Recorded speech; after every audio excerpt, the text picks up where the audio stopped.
तो अब आइए हम लोग भारतीय संविधान के जान को समझते हैं, यानी फंडामेंटल राइट्स को, जिसकी चर्चा जो है भाग 3 में किया गया है। आर्टिकल की बात करें तो 12 से लेकर 35 तक है।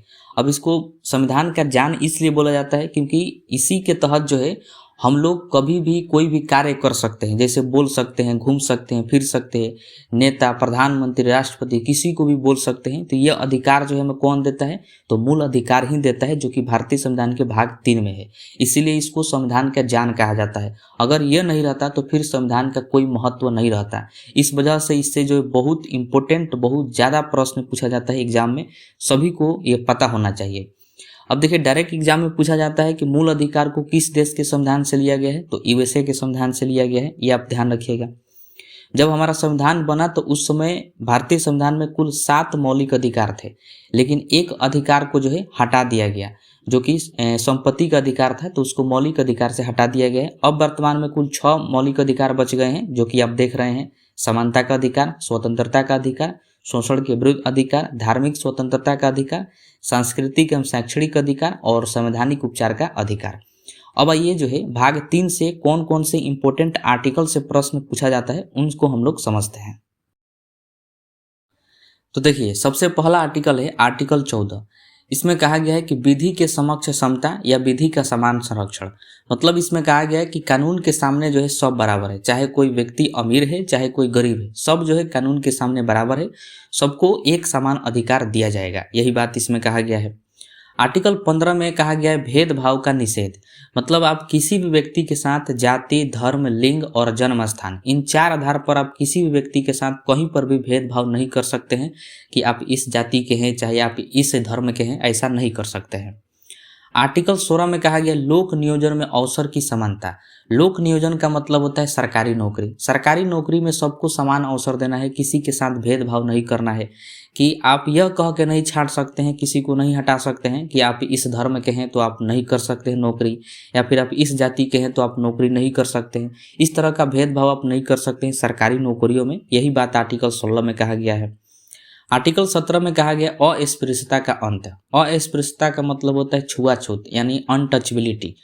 आप किसी के साथ जो है छुआछूत नहीं कर सकते हैं, जैसे कि उच्च जाति, नीच जाति, ऐसे आप नहीं कर सकते। किसी भी व्यक्ति के साथ छुआछूत का नहीं किया जा सकता है, आर्टिकल 17 में कहा गया है।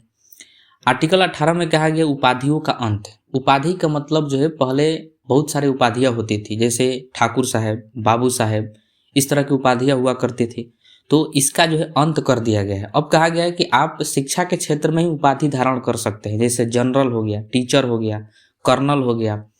तो ये सब जो है शिक्षा के क्षेत्र, जैसे डॉक्टर, इंजीनियर, तो ये सब क्या है? उपाधि है। तो शिक्षा प्राप्त करेंगे तब जाके आपको ये उपाधि मिलेगा, तो वो वाला उपाधि आप धारण कर सकते हैं। बाबू साहब, ठाकुर साहब, ये सब वाला उपाधि आप धारण नहीं कर सकते हैं। उसके बाद सबसे इंपॉर्टेंट आर्टिकल है आर्टिकल 19। इसमें जो है अभिव्यक्ति की स्वतंत्रता है, यानी पर्सनल लिबर्टी। एक व्यक्ति को देश के अंदर जीने के लिए जो जो चीज़ें चाहिए वो सभी चीज़ें जो है आर्टिकल 19 में दिया गया है। और आर्टिकल 19 के जो है बहुत सारे सब क्लॉज है। जैसे देखिए, आर्टिकल 19 के ए में कहा गया है कि किसी भी व्यक्ति को बोलने की स्वतंत्रता है, प्रेस की स्वतंत्रता है, आरटीआई फाइल करने की स्वतंत्रता है और ध्वज लहराने की स्वतंत्रता है। वही आर्टिकल 19 के बी में कहा गया है कि सभा या फिर आप सम्मेलन कर सकते हैं, लेकिन बिना हथियार के आप सभा सम्मेलन कर सकते हैं। ऐसा नहीं है कि आप घातक हथियार लेकर सभा में बैठे हुए हैं, ऐसा आप नहीं कर सकते हैं। आर्टिकल 19 के सी में कहा गया है कि संघ या फिर संगठन बनाने का अधिकार है किसी व्यक्ति को। तो आप अच्छा संगठन बनाइए जो कि समाज का कल्याण करे, समाज को आगे बढ़ाए। ऐसा नहीं है कि आप आतंकवादी संगठन बना दें तो फिर आपको सजा हो सकता है। वही आर्टिकल 19 के डी में कहा गया है कि किसी व्यक्ति को चारों ओर घूमने की स्वतंत्रता है। कोई व्यक्ति चारों ओर घूम सकता है, लेकिन जहां पर सरकारी तौर पर मना हो वहां पर आप नहीं जा सकते हैं। जैसे बॉर्डर इलाके में, पाकिस्तानी बॉर्डर इलाके में आप नहीं जा सकते हैं, वहां पर सरकारी तौर पर मना होता है। बाकी आप कहीं पर भी घूम सकते हैं। आर्टिकल 19 के ई में कहा गया है कि बसने की स्वतंत्रता। आप कहीं पर भी बस सकते हैं, किसी भी राज्य में आप जाकर बस सकते हैं, कोई दिक्कत नहीं है। लेकिन वही फिर बात आ जाती है कि जहां पर सरकारी तौर पर मना किया गया है कि आप यहां पर नहीं बस सकते हैं, मानव के कारण इनको खतरा होने वाला है, तो फिर आप वहां पर नहीं बस सकते हैं। आर्टिकल 19 के एफ में कहा गया है संपत्ति के अधिग्रहण। अब देखिए, इसी को खत्म कर दिया गया है, जिस वजह से हमारे जो है केवल 6 मूल अधिकार बच गए हैं। पहले संपत्ति का अधिग्रहण का अधिकार जो है मूल अधिकार था, लेकिन अब इसको खत्म कर दिया गया है, इसको ध्यान रखिएगा।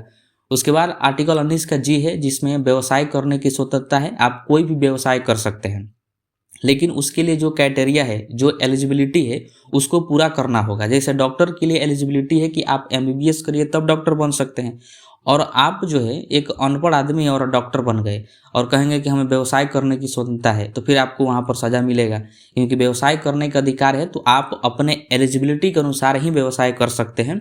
ऐसा नहीं है कि कोई भी व्यवसाय आप करने लगे। तो ये सभी चीज़ें जो है एक व्यक्ति को जीने के लिए चाहिए, वो सभी जो है आर्टिकल 19 में दिया गया है, तो इसको ध्यान रखिएगा, ठीक है। उसके बाद है आर्टिकल 21। इसमें जो है प्राण एवं दैहिक स्वतंत्रता है कि आप किसी का प्राण नहीं ले सकते हैं और ना ही आपका कोई दूसरा प्राण ले सकता है। और इसमें जो है कई बार संशोधन किया जा चुका है, बहुत सारी चीज़ें जो है सुप्रीम कोर्ट के द्वारा इसमें जोड़ा जाता है। अगर इसका डिटेल्स वीडियो देखना चाहते हैं तो प्लेलिस्ट है पॉलिटी का, उसमें आप जो है आर्टिकल 21 को विस्तार से समझ सकते हैं। केवल आपको यहाँ पर ध्यान रखना है कि इसमें प्राण एवं दैहिक स्वतंत्रता की चर्चा किया गया आर्टिकल 21 में, ठीक है। उसके बाद देखिए संशोधन करके जोड़ा गया आर्टिकल 21 का क। इसमें कहा गया है कि 6 से 14 वर्ष के जो बच्चे हैं उनको निःशुल्क शिक्षा देना सरकार की जिम्मेवारी है। निःशुल्क शिक्षा सरकार देगी उनको। जैसे जब बच्चा जो है 8वीं क्लास तक रहता है तो सरकार उसको फ्री में पढ़ाती है, निःशुल्क पढ़ाती है। तो यह बात किस में कहा गया है? आर्टिकल 21 के क में कहा गया है, ठीक है। उसके बाद है आर्टिकल 23। इसमें जो है बलात् श्रम, बंधुआ मजदूरी, इन सब पर रोक लगाया गया है। बलात् श्रम का मतलब होता है कि आप किसी से ज़बरदस्ती कार्य नहीं करा सकते हैं, कोई भी कार्य। बंधुआ मजदूरी का मतलब होता है कि आप किसी को जो है परमानेंट अपना नौकर बना लिए हैं और उस काम के बदले आप उसको पैसा नहीं दे रहे हैं, तो उसको बंधुआ मजदूरी कहते हैं। तो इन सभी चीज़ों पर रोक लगाया गया है आर्टिकल 23 के तहत। यानी कुल मिला जुलाकर आप किसी भी व्यक्ति का शोषण नहीं कर सकते हैं, यही बात इसमें कहा गया है। अगला है आर्टिकल 24। इसमें कहा गया है कि 14 वर्ष से कम उम्र के बच्चों को खतरनाक काम में लगाने पर रोक। मतलब जिनकी उम्र 14 वर्ष से कम है, आप उनसे किसी भी तरह का खतरनाक काम नहीं करा सकते हैं। जैसे फैक्ट्रियों में काम होता है, कंपनियों में काम होता है, मजदूरी के तौर पर जो काम होता है, तो ये सब कार्य नहीं करा सकते हैं अगर किसी व्यक्ति का उम्र 14 वर्ष से कम है तो, ठीक है। अगला है आर्टिकल 29। इसमें है अल्पसंख्यकों के हितों का संरक्षण। अब देखिए अल्पसंख्यक का मतलब क्या होता है? तो जिनकी संख्या देश में कम है, जिन धर्म की संख्या देश में कम है, उनको अल्पसंख्यक कहते हैं। जैसे भारत में जो है हिंदू बहुसंख्यक है, क्योंकि हिंदुओं की संख्या यहाँ पर अधिक है, और बाकी धर्म जो है अल्पसंख्यक हो जाएंगे क्योंकि उनका संख्या जो है कम है। तो उन्हीं के जो हितों का संरक्षण दिया गया है आर्टिकल 29 में, यह ध्यान रखिएगा, कई बार ये पूछा गया है। अगला है आर्टिकल 30। इसमें जो है अल्पसंख्यकों के शिक्षा का संरक्षण है। मतलब शिक्षा का संरक्षण का मतलब जैसे कोई अल्पसंख्यक है, जैसे मान लीजिए मुस्लिम है, तो मुस्लिम भारत में अल्पसंख्यक है क्योंकि उनकी संख्या कम है, और वो चाहते हैं कि हम हिंदी नहीं पढ़ेंगे, तो मत पढ़ो हिंदी, आप अपना विश्वविद्यालय खोलिए, उर्दू विश्वविद्यालय खोलिए। यह अधिकार दिया गया आर्टिकल 30 में। इसमें कहा गया अल्पसंख्यकों के शिक्षा का संरक्षण। मतलब अगर शिक्षा आप अपने धर्म के अनुसार चाहते हैं तो आप अपना विश्वविद्यालय खोल सकते हैं, सरकार आपको जो है अनुदान देगी, सरकार आपको खर्च देगी, यही बात इसमें कहा गया है। और अगला सबसे मोस्ट इम्पोर्टेंट है आर्टिकल 32। इसमें है संवैधानिक उपचार का अधिकार। और यह जो है इस अगर किसी व्यक्ति का मूल अधिकार का हनन होता है तो इस आर्टिकल के तहत आप डायरेक्टली सुप्रीम कोर्ट जा सकते हैं। जैसे आपको बोलने की आज़ादी को छीन लिया गया, घूमने की आज़ादी को छीन लिया गया, बाहर निकलने की आज़ादी को छीन लिया गया, तो ये आपके मूल अधिकार का हनन है। तो आप इस आर्टिकल के तहत डायरेक्टली जो है सुप्रीम कोर्ट जा सकते हैं या फिर हाई कोर्ट जा सकते हैं, और हाई कोर्ट सुप्रीम कोर्ट द्वारा उस व्यक्ति को फटकार लगाया जाएगा। यह अधिकार देता है आर्टिकल 32, और इसी को जो है मूल अधिकार का रक्षक कहा जाता है, क्योंकि यही जो भी मूल अधिकार हमें दिया गया है भाग 3 में, उसका रक्षा करता है आर्टिकल 32। इसीलिए डॉक्टर भीमराव अंबेडकर ने इसे संविधान की आत्मा कहा था। तो ये भी बातें आपको ध्यान रखना है आर्टिकल 32 में, ठीक है। अब हम लोग जो है भाग 3 को पूरे अच्छे तरीके से इसको पढ़ लिए।